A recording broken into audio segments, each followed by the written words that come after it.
There's not a dry eye in the room when 90-year-old risks his life to say final goodbye to his wife. The COVID-19 pandemic has taken a toll on just about everyone. But for some people, things have been far more challenging. That includes individuals in hospitals, assisted living facilities, and nursing homes who've been separated from loved ones. Often, husbands and wives can't even visit each other due to the fear of spreading the coronavirus. As a result, people feel isolated, lonely, and afraid. Hey lovely people, I'm Scott Leffler from Wonder Earth.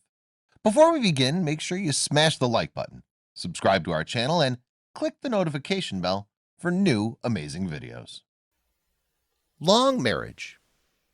Sam Reck and his wife Joanne were married almost 3 decades when she was moved to a skilled nursing facility.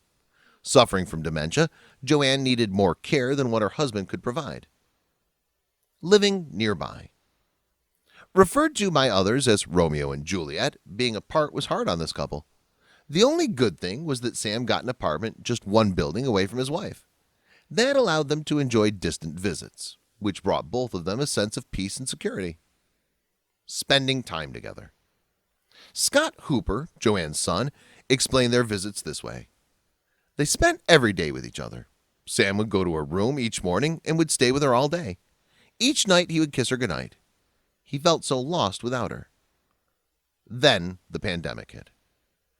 As you all know, once the number of coronavirus cases started to increase, all kinds of businesses and facilities were shut off from the public. That included the nursing facility where Joanne lived, so Sam wasn't able to visit her anymore. Just devastating.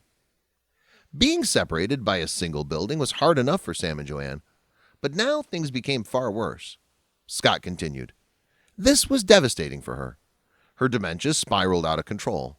She had good and bad days or good and bad weeks." Becoming increasingly more confused. Scott explained that as time passed, his mother's dementia worsened.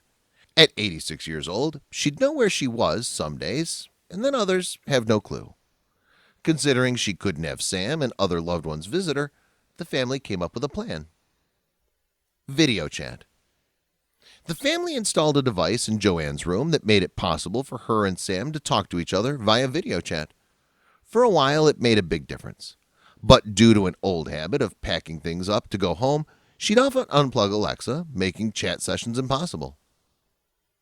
Plan B.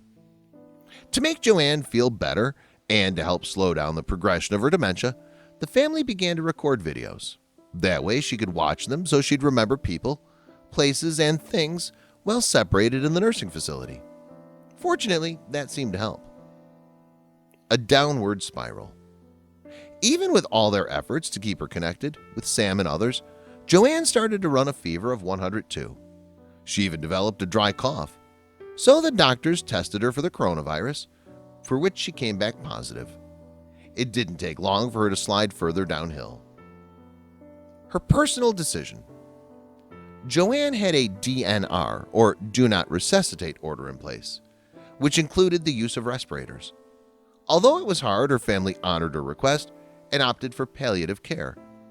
Since her life was nearing an end, the nursing facility allowed her family to visit her, but they all had to wear personal protective equipment.